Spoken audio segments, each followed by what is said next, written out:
नमामि शमीशान निर्वाण रूपम विभुं व्यापकं ब्रह्मवेदस्वरूपं निजं निर्गुणं निर्विकल्पं निरीहं चिदाकाशमाकाश वासं भजेऽहम् निराकारमोङ्कारमूलं तुरीयं गिराज्ञानगोतीतमीशं गिरीशं करालं महाकाल कालं कृपालं गुणागार संसार पारं नतोऽहम् तुषाराद्रिसङ्काश गौरं गभीरं मनोभूतकोटिप्रभाश्री शरीरम् सुरन्मालिकल्लोलिनी चारुगङ्गा लसद्भालबालेन्दुकण्ठे भुजङ्गा चलत्कुण्डलं भ्रूसुनेत्रं विशालं प्रसन्नाननं नीलकण्ठं दयालं मृगाधीशचर्माम्बरं मुण्डमालं प्रियं शङ्करं सर्वनाथं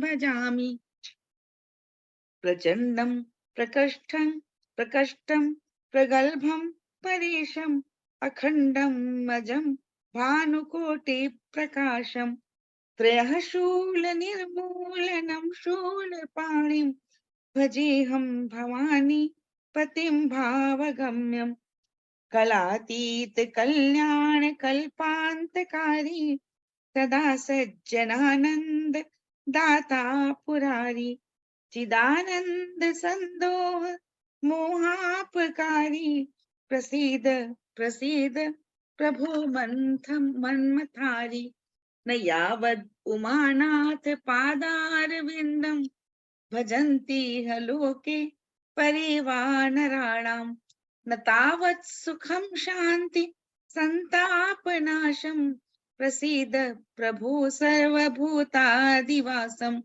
न जानामि योगं जपं नैव पूजां नतोऽहं सदा सर्वदा शम्भुतुभ्यं जराजन्म दुःखौगतातप्यमानं प्रभो पाहि आपन्नमामीश शम्भो रुद्राष्टकमिदं प्रोक्तं विप्रेण हरतोषये ये पठन्ति नरा भक्त्या तेषां शम्भुः प्रसीदति।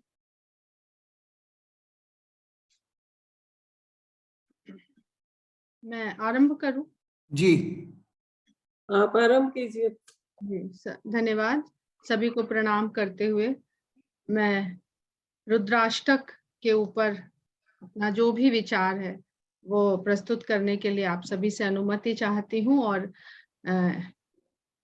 बहुत ही विस्तृत गूढ़ रहस्यमयी ये इसके भावार्थ हैं, इसकी व्याख्याएं हैं, सब कुछ सिमटा हुआ है इसमें और मेरी इतनी सामर्थ्य नहीं है। ये अवसर तो मिला मुझे इसको इस व्याख्यान के द्वारा कि इसको मैं अधिक से अधिक समझ सकूं, पर उसमें सामर्थ्य मैंने अपनी कम ही पाई। जो भी समझ पाई हूँ उसको आप लोगों के समक्ष रखने का मेरा ये प्रयास है। तो रुद्राष्टक शिव जी की स्तुति है रामचरितमानस में और जहां तक मुझे समझ आ रहा है कि ये शायद अंतिम स्तुति है रामचरितमानस की, इसके बाद कोई स्तुति नहीं है। तो सबसे सुंदर बात जो मुझे रुद्राष्टक पढ़ते समय, और रुद्राष्टक एक ऐसी स्तुति है रामचरितमानस की जो शायद सबसे अधिक पढ़ी जाती है, गाई जाती है संस्कृत की स्तुतियों में से। और रुद्राष्टक को रामचरितमानस उत्तरकांड में है, सब कुछ यहाँ पर समट गया है, सारी जिज्ञासाएं शांत हो गई हैं। कागभुसुंडी और गरुड़ जी का संवाद चल रहा है। उस दौरान जो कागभुसुंडी जी का पूर्व जन्म की कथा वो बता रहे हैं, वहां पर सभी प्रसंग को सभी लोग जानते हैं। तो रुद्राष्टक इसका नाम, इसमें 8 श्लोक हैं। जो भी कहेंगे, मुझे संस्कृत का बिल्कुल भी ज्ञान नहीं, इसलिए मैं टेक्निकल शब्दों में अगर कहीं भूल चूक करूं तो मैं क्षमा चाहती हूँ सभी से। 8 श्लोकों से मिलाकर के ये रुद्राष्टक बनता है।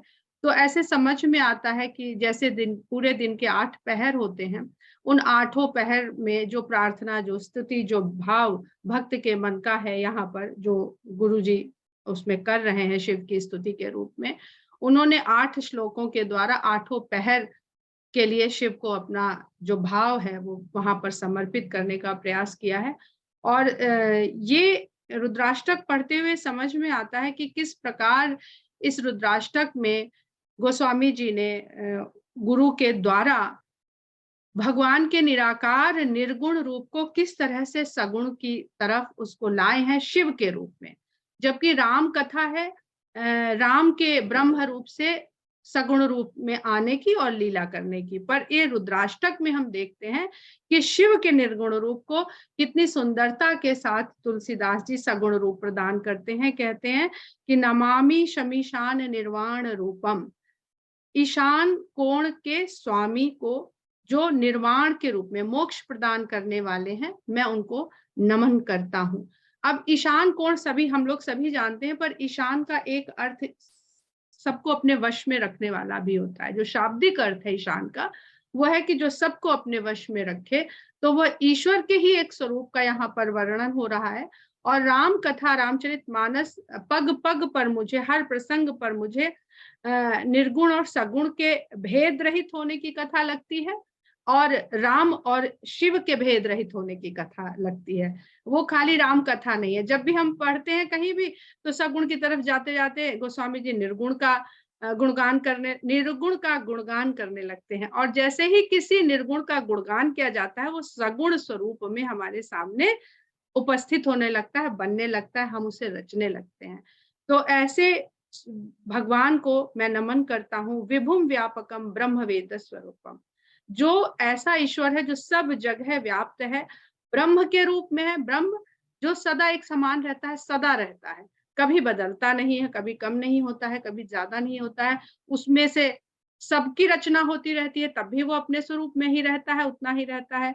और वेदों में उसका बखान किया गया है ऐसे ब्रह्म का, इसलिए वेद को भी उसका ही स्वरूप माना जाता है।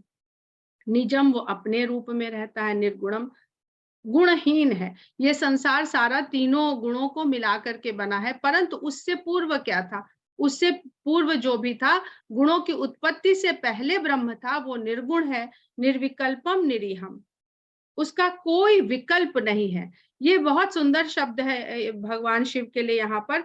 विकल्प क्या होता है? हमको इससे पूरा नहीं हुआ तो हमने उसका सहारा ले लिया, परंतु जब वही सब कुछ है तो हमारे पास विकल्प कहाँ है? हम जिसके भी शरण में जाएंगे, जिससे भी जुड़ने का प्रयास करेंगे, वो वही, बस वही है वहां पर। निरीहम, जिसकी कोई भी इच्छा नहीं है, इच्छा रहित उदासीन भाव से जो सदा रहता है।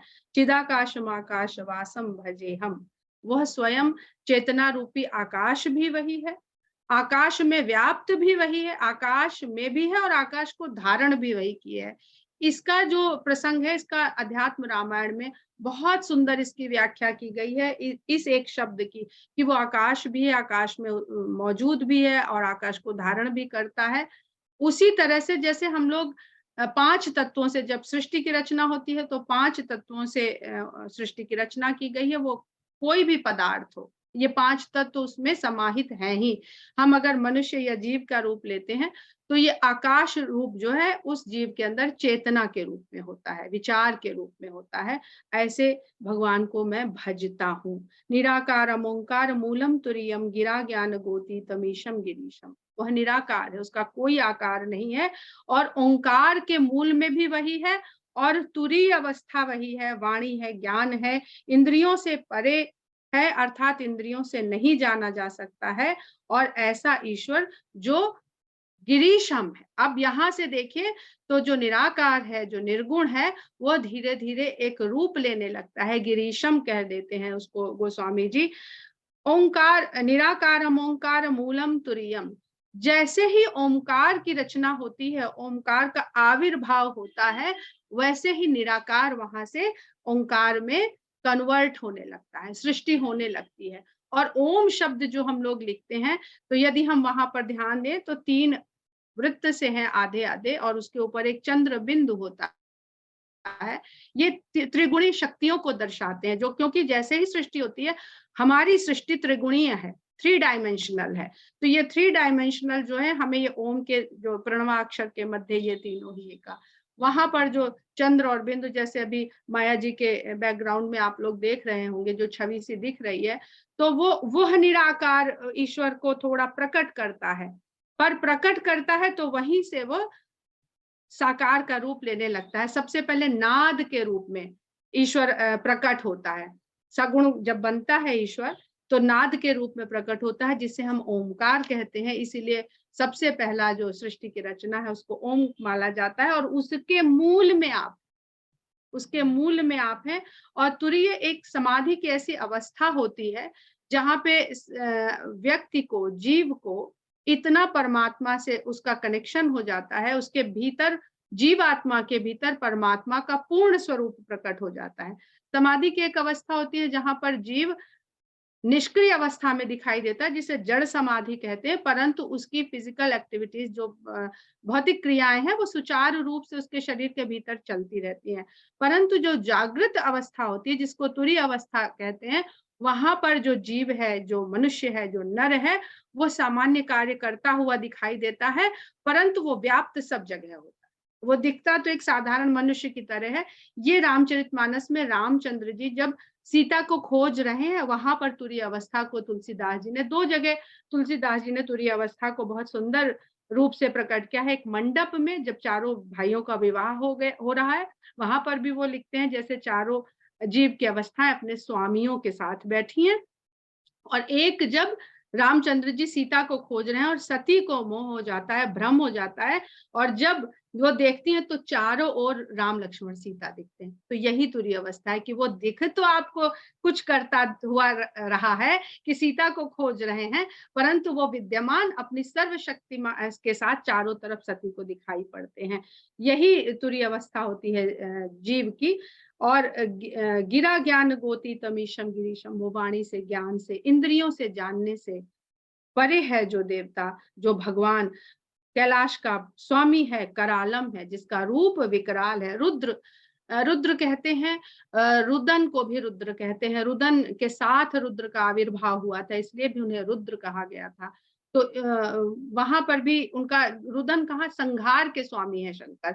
तो संहार का जो रूप होता है, जो हम संसार में देखते हैं, वो भयानक होता है, विकराल होता है, डरावना होता है। महाकाल कालम कृपालम, महाकाल के भी काल है, काल से परे हैं। इसका बहुत सुंदर एक कुरान में भी सुनने को मिलता है एक शब्द, कुन फयाकुन। वही मुझे ऐसे लगता है कि महाकाल कालम जब, और विभुम व्यापकम, ये सब एक ही बात को प्रकट करते हैं, बताते हैं। परंतु विकराल है, महाकाल का भी काल है, परंतु भीतर से कृपा करने वाला है, कृपा है उसके अंदर। वो दिखता है ऐसा, परंतु कृपा से भरा हुआ है। गुणों का भंडार, अब गुणों का भंडार, जिसको पहले श्लोक में निर्गुणम निर्विकल्पम कह रहे हैं, दूसरे श्लोक में आते हुए गोस्वामी जी गुणागार, क्योंकि जब संसार की रचना होगी, वह ब्रह्म जब संसार को रचेगा तो गुणों के बिना संसार को नहीं रच सकता है। संसार पारम न तो हम, संसार को गुणों के द्वारा रच के भी वो स्वयं संसार से परे है। ऐसे शिव को मैं झुक कर प्रणाम करता हूँ, न तो हम झुकता हूँ। तुषाराद्रि समकाश गौरम गंभीरा, अब प्रकृति के रूप में प्रकट होने लगा है। हिमालय के समान उसका गौर, गंभीर, स्थिर उसका रूप है, स्वरूप है। मनोभूत कोटि प्रभा श्री शरीरम, करोड़ों कामदेवों की आभा उसके शरीर से निकलती हुई, चमकती हुई दिखाई देती है। स्फुरन मौलिक लोलिनी चारु गंगा, लसत भाल बालेन्दु कंठे भुजंगा, उसके कंठ में भुजंग, मस्तक पर बाल चंद्रमा, छोटा दूज का चंद्रमा, और शीश पर गंगा कल्लोल कर रही है। अर्थात जब हम संसार में आते हैं तो हम काल से, विष से, बुराइयों से, नकारात्मकता से भरे हुए होते हैं। शिव ने विष को अपने धारण किया था, नीलकंठ में रोक दिया था, तो उसको आप अपने सर पर हावी मत होने दें। जो भी विष है, जो भी ऋणात्मकता है, तो शीश पर चंद्रमा की शीतलता और गंगा की पवित्रता को धारण करके रखें। संसार में विष होते हुए भी, संसार में ऋणात्मकता होते हुए भी, वो आपके शीश पर यानी बुद्धि और विचार पर हावी नहीं होनी चाहिए। ऐसा स्वरूप शंकर का हमें ये शिक्षा देता है। और गंगा का जो शीश पर धारण करना शिव का है, वो भी मुझे बहुत सुंदर लगता है कि शंकर पार्वती से प्रेम करते हैं, उन्हें हृदय में के समीप बसाते हैं। और गंगा भक्ति का प्रतीक है। पूरी रामचरितमानस में आप लोग सब जानते हैं, बालकांड से ही इसका वर्णन होने लगता है। तो भक्ति को वो शीश पर धारण करते हैं, प्रेम को हृदय के समीप और भक्ति को शीश पर धारण करते हैं। वही विचार श्रृंखला जब माता पार्वती को सुनाते हैं तो वो गंगा की धारा के रूप में संसार को पवित्र करने के लिए कथा के स्वरूप में बहती हुई संसार में फैल जाती है। चलत कुंडलम, अब जब सृष्टि का निर्माण हो गया, एक रूप दे दिया उस निराकार भगवान को हमने, तो उसकी साथ सज्जा होने लगी। चलत कुंडलम भ्रुसुनेत्रम विशालम, उनके कानों में कुंडल हिल रहे हैं, सुंदर विशाल नेत्र हैं, उनमें सुंदर भौवें हैं। प्रसन्नाननम, मुख पर उनके प्रसन्नता का भाव है। नीलकंठ, कंठ में विष धारण करने के कारण उनका कंठ नीला हो गया है। दयालम, और वो दया से भरे हुए हैं। मृगाधीश चरमांबरम मुंडमालम, श्रृंगार होने लगा, वस्त्र आवरण चढ़ने लगे। जो आकाश के वस्त्र धारण करे हुए था वो संसार के वस्त्र धारण करने लगता है। मृग की छाला के उसने वस्त्र पहने हुए हैं, मुंडों की माला पहनी हुई है। प्रियम शंकरम सर्वनाथ, जो सबका प्यारा है, शंकर है, सबका कल्याण करने वाला और सबका स्वामी है, ऐसे शंकर को मैं भजता हूँ। प्रचंडम प्रकष्टम प्रगल्भम परेशम, जिसका रूप प्रचंड है फिर भी वह सबसे श्रेष्ठ है, ऐसा ईश्वर ही हो सकता है। हम एक समय पे, तुलसीदास जी कहते हैं ना, एक समय पे गाल फुलाना और ठठा के हंसना नहीं हो सकता है। तो ये हम लोगों की विवशता है, हमारी सीमाबद्धता है।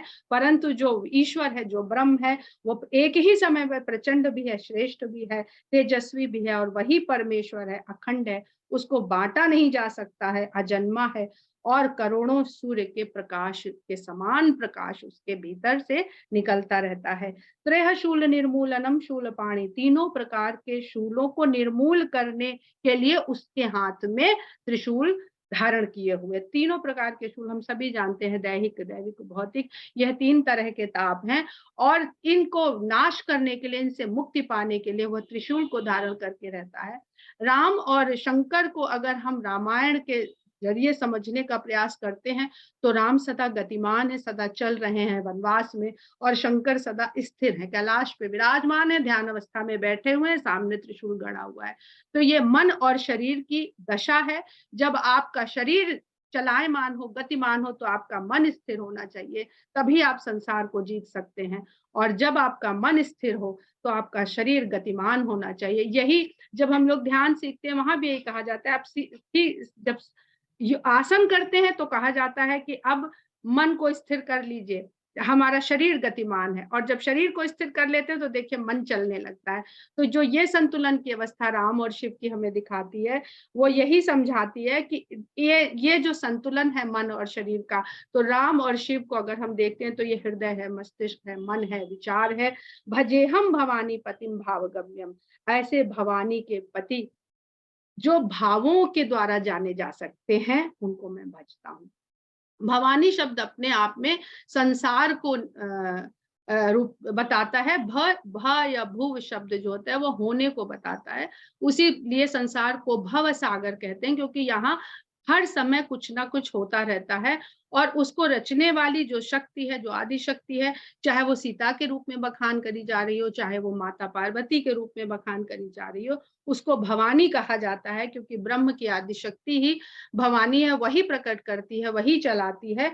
ऐसे भगवान को जो भाव से जानने के योग्य हैं, कलातीत कल्याण कल्पांतकारी, जो कलाओं से परे हैं, चंद्रमा जो उन्होंने धारण किया हुआ है, वो फिर भी उन कलाओं से परे हैं, वो किसी बंधन में नहीं बंधते हैं, कल्याण करने वाले हैं और कल्पों का अंत करने वाले हैं। सदा सज्जनानंद दाता पुरारी, सज्जनों को सदा आनंद देने वाले त्रिपुरारी भगवान है। त्रिपुर, यही त्रिगुणी गुण का जो ये संसार रचा गया है, और यहाँ पे तीन ही प्रकार के सारे कष्ट हैं, यही त्रिपुरासुर है। यह जो त्रिपुरासुर के रूप में संसार हमारे आसपास होता है, जहाँ हम विद्यमान होते हैं, और तीन प्रकार के तापों से हम सदा तप्त रहते हैं, जलते रहते हैं, ऐसे लोगों, ऐसे संसार में जीवों को वह सदा आनंद प्रदान करने वाले हैं। चिदानंद संदोहा मोहा पहारी, प्रसिद्ध प्रसिद्ध प्रभो मन मथारी। उनका जो आनंद प्रदान करते हैं वो चैतन्य आनंद रहता है, और मोह को हरने वाले हैं। ऐसे मन को मथने वाले, कामनाएं हमारे मन को मथती हैं, हमें डिगाती हैं, हमें विचलित करती हैं। कामदेव, कामदेव खाली फिजिकल रिक्वायरमेंट के लिए कामदेव नहीं कहे जाते हैं, वो एक मैक्सिमम अवस्था होती है मनुष्य की कामनाओं की, इसलिए उसको काम से जोड़ दिया जाता है। पर सभी प्रकार की कामनाएं जो हमारे मन को मथ के विचलित कर देती हैं, हे प्रभु आप उनको नियंत्रण करने वाले हैं। ऐसे प्रभु हमारे ऊपर प्रसन्न होइए, प्रसन्न होइए। न यावद उमानाथ पादारविंदम भजंती है लोके परेवा नराणा। उमानाथ के चरण कमलों को जब तक मनुष्य भजता नहीं है तो ना तो इहलोक में ना परलोक में उसका कल्याण होता है। उमानाथ, उमा शब्द अपने आप में निराकार की शक्ति को प्रकट करता है। उमा का जो शब्द है, अर्थ है, उसका जो शाब्दिक अर्थ है हम लोग सिर्फ पार्वती जानते हैं, पर उसका शाब्दिक अर्थ है ओम माँ। ओम माँ से उमा शब्द बनता है। ओम निराकार है और जब वह माँ के रूप में विस्तार कर जाता है, वह निराकार ओंकार जब विस्तार करता है माँ के रूप में, तो वह उमा कहलाता है। ऐसी प्रकृति के भी वो आप नाथ है, आप स्वामी है। अर्थात चाहे हम राम सीता की बात कर रहे हैं, चाहे हम उमा शंकर की बात कर रहे हैं, प्रकृति के स्वामी सदा ब्रह्म ही है, निराकार ब्रह्म ही है। न तावत सुखम शांति संताप नाशम। तो ऐसे उमानाथ शंकर को जब तक मनुष्य भजता नहीं है, उसके संतापों का नाश नहीं होता है, वह सुख और शांति प्राप्त नहीं कर सकता है। प्रसिद्ध प्रभु सर्वभूताधिवासम, पूरे संसार में वास करने वाले हे प्रभु आप प्रसन्न होइए। न जानामि योगम जपम नैव पूजा, मैं न योग जानता हूँ, न जप जानता हूँ, न पूजा जानता हूँ। न तो हम सदा सर्वदा शंभु तुभ्यम, हे शंभु मैं आपको सदा सदा नमन करता हूँ, प्रणाम करता हूँ। शंभु शब्द भी वही फिर से श माने जो शंग है उसका मतलब है कल्याण और भू माने होना। तो जो इस संसार में सदा कल्याण के लिए ही प्रस्तुत रहता है, ऐसे शंभु में आपको सदा सर्वदा प्रणाम करता हूँ, झुकता हूँ। जरा जन्म दुख उगता तप्यमानम, इस संसार में जो कोई भी जन्म लेता है वह जन्म मृत्यु वृद्धावस्था इनके दुखों के भंडार से बचता नहीं है, उनमें वो तपता ही रहता है, कष्ट पाता ही रहता है। तो हे प्रभु ऐसे कष्टों से मेरी रक्षा करिए, मैं संकट में फंसा हुआ हूँ। ऐसे प्रभु मुझे अपनी शरण में लीजिए और मेरी रक्षा करिए। रुद्राष्टकम इदम प्रोक्तम विप्रेण हर तोषे, इस रुद्राष्टक को ब्राह्मण ने हर तोषे शंकर को तुष्ट करने के लिए कहा, प्रोक्त बोला, इसको कहा। ये पठंति नरः, इसे जो भी मनुष्य पढ़ते हैं, भक्त्या भक्ति के साथ पढ़ते हैं, तेषाम शंभु प्रसीदति, उन पे शंभु सदा प्रसन्न होते हैं। ये रुद्राष्टक, इसमें भाव तो बहुत सारे हैं, अगर आप जितना इसको पढ़ेंगे विचार करेंगे, इसमें निर्गुण सगुण राम शिव पार्वती शक्ति सब कुछ आपको इसमें मिलते जाएंगे, क्योंकि अपने आप में ये जो रुद्राष्टक के नाम से जो स्तुति है, ये न सिर्फ शंकर भगवान की स्तुति है, और यहीं से जो अगला आशा जी श्लोक पढ़ेंगी, वहां से हम हर से किस तरह से सीधे हरि में पहुंच जाते हैं। इसकी अंतिम लाइन है हर तोषये, और जो अगला भी आशा जी पढ़ दें फिर मैं उस पर भी आती हूँ। आशा जी। ये इसके बाद तो यही है ना अंतिम श्लोक जो है, विनिश्चितम वदामि तेन अन्यथा वचांसि में, एक मिनट भजंती, ये वाला है। आप हमें बताएंगे ये हमें कहाँ पर, ये हमको मिला नहीं था। 122 का गा, 122 उत्तरकांड में ही आगे चलिए। हाँ हाँ हाँ ठीक ठीक 122 का हाँ, गा। बस क्योंकि हमको दिखा नहीं था उस समय, कोई बात फिर नहीं। मैं आपसे दिन में चर्चा की थी कि ये 122, बस क्षमा कीजिएगा।